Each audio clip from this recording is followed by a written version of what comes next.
네, 반갑습니다. 구독자님들. 일론 머스크의 시사인 오늘 방송 윤 대통령의 헌법재판소에 대해서 말씀드리도록 하겠습니다. 계속해서 거세지고 있습니다. 바람이 거세지고 있고 제가 말한 건 지금 정국이 정말 안개 속으로 떨어지고 있고 결국에는 이제 탄핵 소추가 이제 가결이 됐고요. 뭐 저희는 이제 막으려고 했지만 어떻게 보면 그 이후의 일도 이제 저희가 또 생각을 해야 되는 그런 시기가 불가피하게 온 것 같습니다. 네, 이제 본격적으로 방송을 시작하기에 앞서서 여러분 이제 진짜 여론전입니다. 헌법재판소가 계엄을 이제 뭐 내란으로 보고 이제 탄핵 소추에 대해서 정당성을 이제 판단을 할 건데 결국에는 이것을 형성하는 그 판단에 영향을 미치는 건 물론 법리도 있지만 여러분 여론이 굉장히 중요하기 때문에 여러분들 이제 새로운 시작입니다. 완전히 새 판이 짜졌습니다. 여러분들 이 보수 유튜버들 많이 좀 응원 좀 부탁드리고요.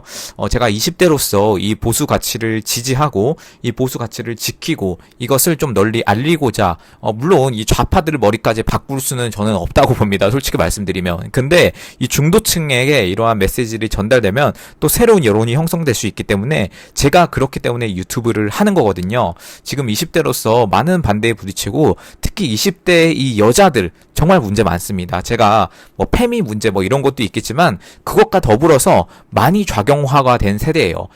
근데 남자분들은 생각보다 많이 이제 우파가 많이 나오고 있는데 여러분들 이런 사태를 어떻게 보시는지 모르겠습니다만은 대통령은 대통령의 일을 하고 잘하고 계십니다. 그리고 우리는 또 우리의 일을 하면 됩니다. 그게 뭐냐? 여론 형성하기.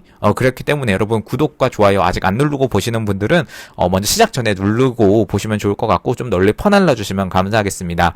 네, 오늘 방송은요 본격적으로 시작해 볼 건데 이제 윤 대통령이 이제 탄핵 심판 이라고 해서 이제 탄핵 소추가 이제 가결이 되었고 결국에는 가결이 되었고 이제 헌법재판소에 가게 돼 있습니다. 이제 수싸움이 제대로 시작이 될 건데 어떻게 보시면 잘 모르겠습니다만은 원래 이 헌법재판관이 9명이 있는 거는 여러분 아실 거예요. 근데 지금 3명이 임기가 만료가 되어서 지금 공석이란 말입니다. 네, 그래서 지금 6명이 있는데 진보 2명, 중도 2명, 보수 2명 이렇게 있겠다라고 보시면 되겠습니다. 자, 그러면 어떻게 돼 있냐 하면 진보의 2명의 이제 문형배, 이미선 이 두 사람이 진보고요.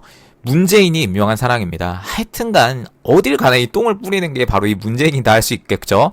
네, 그리고 김명수가 임명한 김형두, 정정미도 있는데 사실 중도라고는 하지만 저는 사실은 조금 애매합니다. 애매해요. 좀 중도 보수라고 하는 데도 있는데 사실은 저는 조금 애매하다고 보고 일단 이거 차치하고 이제 뒤에 정형식, 이 사람은 이제 정영식 같은 사람은 이제 윤 대통령이 임명을 했고 또 다른 분은 이제 조희대 대법원장이 임명을 했는데 이제 중도 보수 쪽으로 이제 조금 기운 그런 사람들이라고 보시면 되겠습니다. 이렇게 6명이 되어 있고 자 이제 중요한 거는 이제 두 사람이 저 보시면 앞에 진보 두 사람이 2025년 4월까지가 임기예요. 이 문재인이 임명한 저 두 사람 문형배가 지금 헌법재판소장을 하고 있습니다. 그리고 이미선 이 두 사람이 문재인 임명한 두 사람인데 지금 진보로서 이제 분류가 되고 중요한 건 4월까지가 임기다. 자 그리고 이제 3명을 추가해야 된다라고 제가 말씀을 드렸는데요. 3명은요. 자 이렇게 돼 있습니다. 민주당에서 2명, 국민의힘에서 1명 이렇게 할 거예요. 2명 같은 경우는 정계선, 마은혁 이 두 사람이 진보죠. 또 진보입니다. 이렇게 당연히 자기들 입맛에 맞는 사람 임명할 거고 이제 국민의힘에서는 중도 보수로 조한창 사법연수원 18기 조한창이라는 사람을 이제 임명을 할 건데 12월 9일에 이제 임명 동의안이 접수가 됐고요. 인사청문회가 곧 이제 개최가 될 겁니다. 자, 그래서 12월 말에는 국회 본회의 처리가 전망이 될 건데 저희가 궁금한 건 이제 그래서 어떻게 될 거냐라는 거 아니겠습니까? 자, 그러면 이제 순서를 우리가 볼 필요가 있는데요.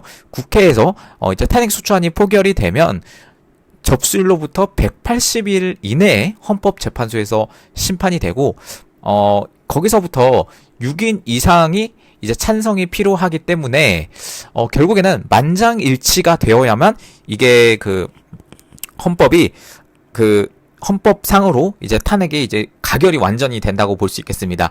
하지만 자 이게 보겠습니다. 이제 14일에 국회가 이제 제출이 됐고 사건 번호가 이제 부여가 돼서 이제 헌법재판소로 오게 돼 있는데요. 지금 9명의 전원 중 9명의 전원 중에 이제 6인 체제로 운영이 되고 있고 지금 뭐 이제 원래는 그 탄핵 심판 같은 경우는 7명 이상의 출석을 요구를 하고 있는데 지금 현재는 해당 조항이 효력이 정지됐어요.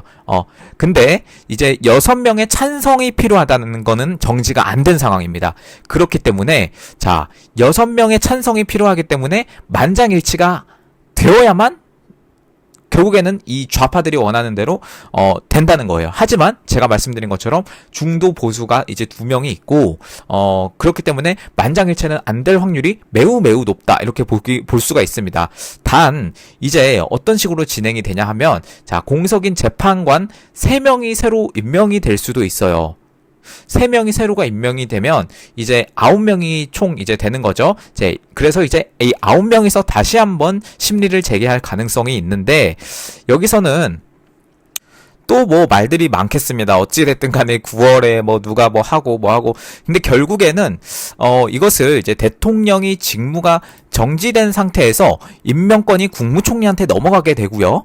뭐 그렇게도 하지만 결국에는 이 임명권 자체는 대통령의 권한이기 때문에 과연 이것을 국무총리가 하는 데 있어서 말이 없을 것인가 라는 것도 굉장히 어려워지는 문제긴 합니다. 결국에는 민주당은 어떻게 하겠습니까? 여러분 생각을 해보세요.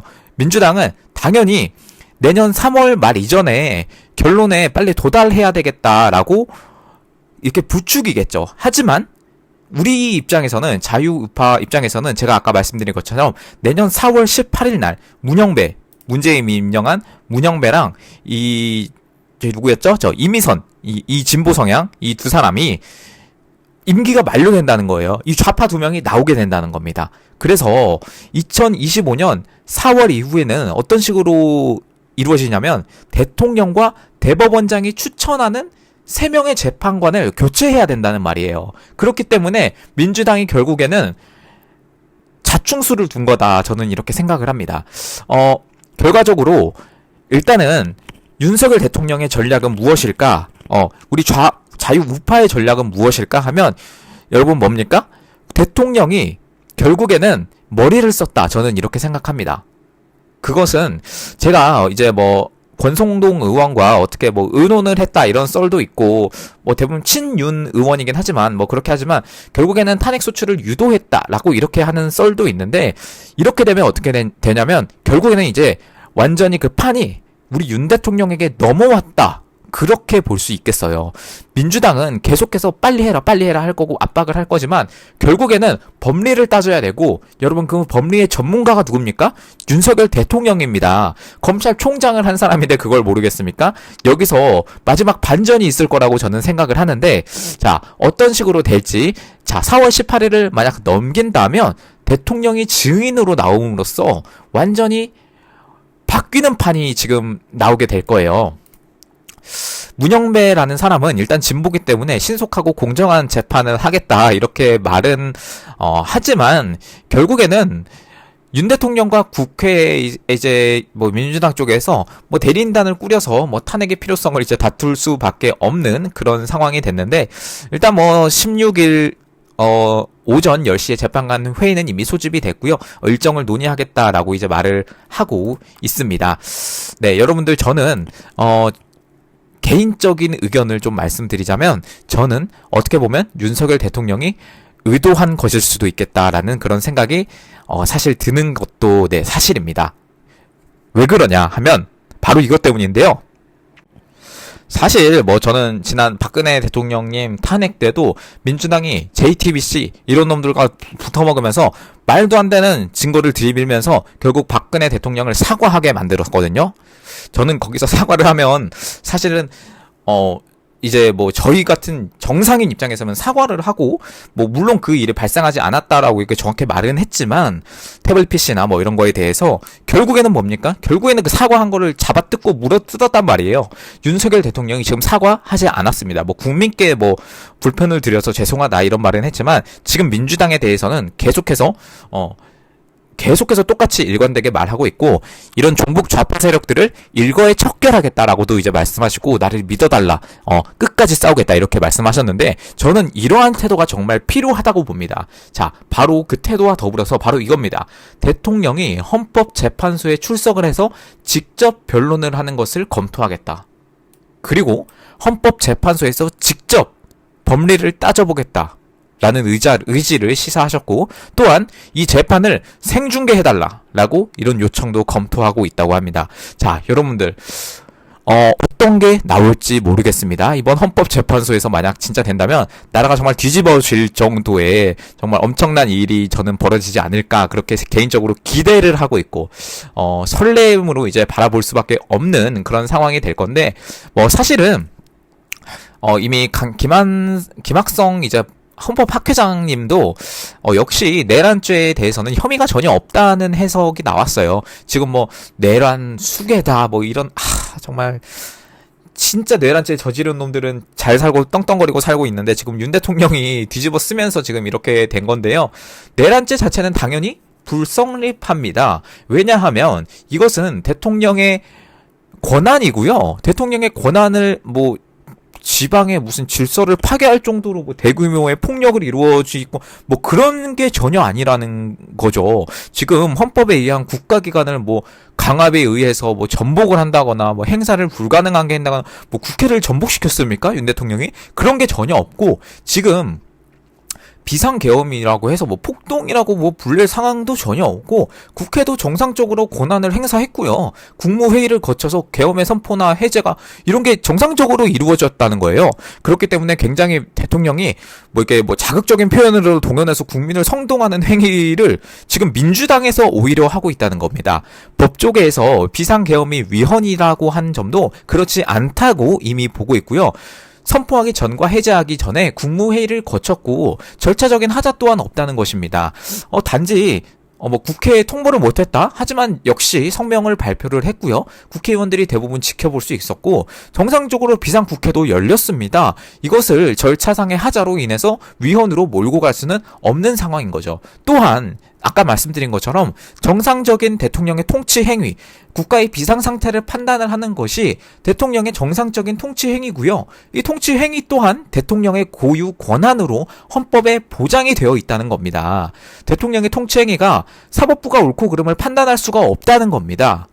네, 그렇습니다. 이런 식으로 계속해서 이어져 갈 건데요. 오히려 저는 지금부터 민주당에서 거센 역풍을 맞을 가능성이 굉장히 높아지고 있다라는 말씀을 드리고 싶습니다. 지금 뭐 여러 가지로 볼 때 직권남용죄도 안 되고 내란죄도 전혀 안 됩니다. 이것은 저는 뭐 직권남용죄 같은 경우는 대통령 재직 중에 수사할 수 없도록 헌법이 또한 돼 있고요. 또한 내란죄는 국가 변론 목적이 중요해요. 목적. 또 국헌 문란 목적으로 해야 되는데 아니 무슨 윤석열 대통령이 국가를 뭐 변란시킬 목적으로 내란을 저질렀다고 비상계엄을 했다고요? 말도 안 되는 소리 하지 마십시오. 저는 민주당에서 지금 탄핵 소추를 밀어붙이고 가결까지 시켰지만 이번에는 대통령의 시간으로 다시 돌아왔다 이렇게 말씀드릴 수가 있겠습니다. 저는 거의 99.9% 탄핵 소추는 기각될 것이라고 보고요. 이제 역풍 맞을 거는 민주당이 남았습니다. 자, 이제 어떻게 될지 여러분들 기대가 되시나요? 자, 여러분들 이제 부정선거에 대한 내용도 점점 파헤쳐지고 있고요. 제가 어제랑 그제 올린 영상에서도 많이 한번 참고를 해보시면 좋을 것 같아요. 어떤 식으로 일이 진행되고 있는지. 자, 이제 얼마 안 남았습니다, 여러분. 여러분 얼마 안 남았고 우리 자유우파 국민들 탄핵 소추가 가결이 되어서 네 사실 조금 실망하기도 하셨고 굉장히 눈물을 보이신 분들도 저도 광화문에 있었는데요. 그런 분들도 많으셨을 걸로 제가 알고 있습니다. 하지만 여러분들 다시 한번 잘 생각해 보시면요.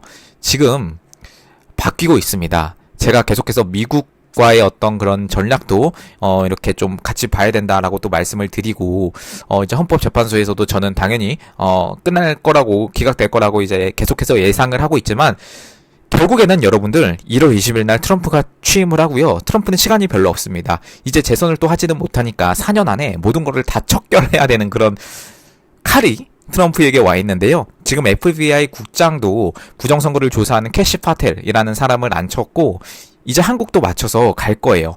즉 여기서부터 1월 20일까지를 오히려 시간을 끌 수 있는 그런 전략이 완전히 바뀌었다는 거예요. 지금 완전히 달라지고 있는 그런 상황이라고 볼 수 있겠습니다. 저는 여러분들이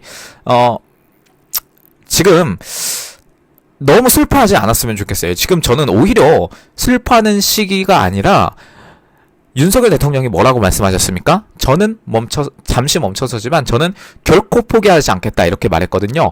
그 말이 무슨 말인지 한번 제대로 한번 기억해 보세요. 지금 부정선거가 키포인트입니다. 여러분 이런 걸 보면서 저는 확실히 느껴요. 대다수 사람들, 이 좌파나 이 중도 사람들이 비상계엄이 조금 자충수라고 생각을 할 건데 또는 뭐 하는 짓이냐 이렇게 생각할 건데 저는 비상계엄은 신의 한 수였다고 생각합니다.